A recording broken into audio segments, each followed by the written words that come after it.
Let's have a look at the phase modulation options within our two wavetables. Now we have a section at the bottom of the wavetables called the auxiliary section, and that has two phase modulation oscillators. You can see their wave shapes here that we can use to modulate our main wavetables. Now we touched upon this when we had a look at the wavetable modes. What this essentially does is turn Massive X into an FM synth. Now these waveforms don't themselves make any sound, and instead they're used as the modulator signal within the FM operator. So essentially they're used to modulate the carrier signal, which is our main wavetables. And we also have this aux level here, and this offers us even more flexibility in terms of our phase modulation options, because we can actually route in whatever signal we want to modulate our main wavetables. We can look at that later.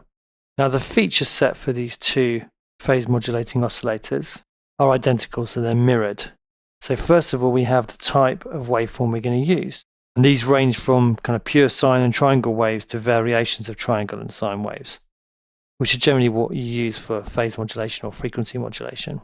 So next up, we have pitch here.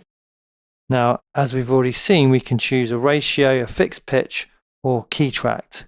So this could be a ratio of the MIDI note that we play. So at the moment it's going to be equal. If we change that to 2, it's going to be double the pitch that we play on the keyboard. Alternatively, key tracked is going to be mapped to the MIDI note.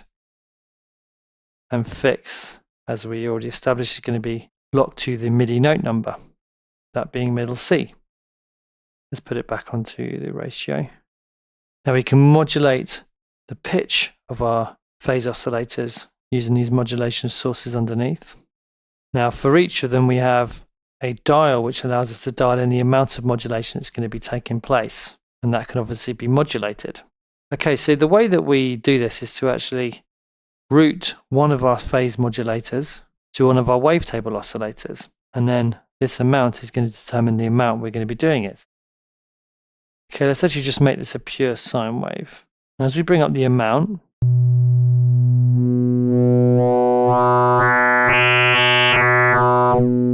we're starting to introduce that phase modulation. Let's try some of the different waveforms.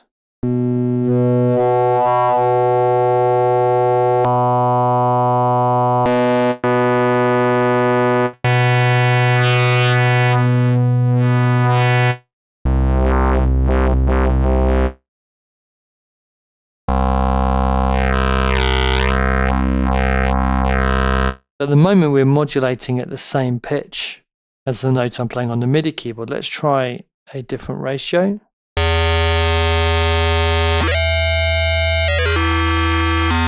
Let's try detuning it a bit.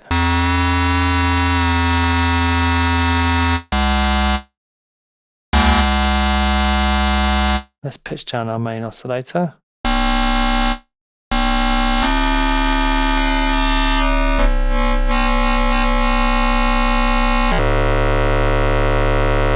Take the detune off.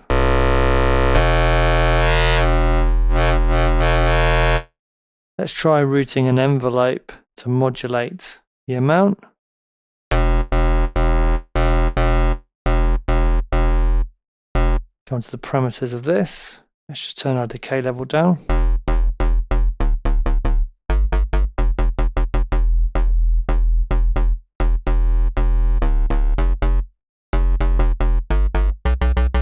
So you can hear we get that snap at the beginning of the note.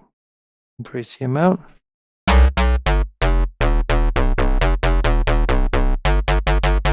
So by modulating that parameter, we can introduce varying amounts of phase modulation over time. And by choosing different waveforms, we get different results.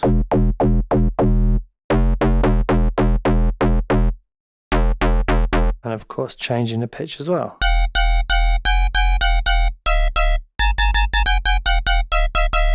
Very dubstep, that one. So this enables us to use Massive X as essentially a wavetable synth. It's really cool.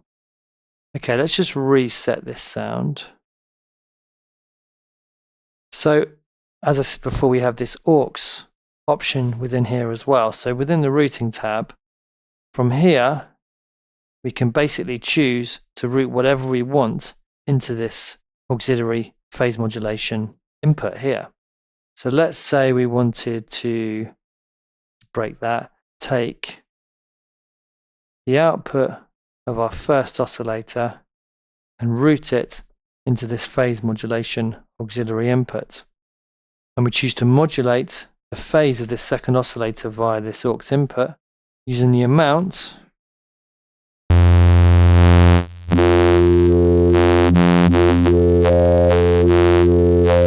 we can now choose to modulate the phase of our second oscillator via our first.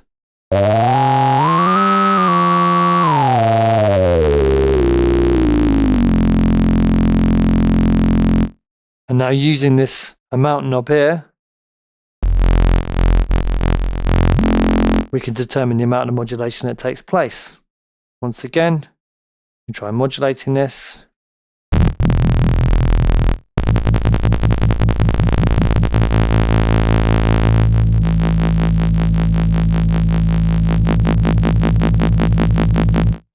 Pretty cool. So that's using the auxiliary input.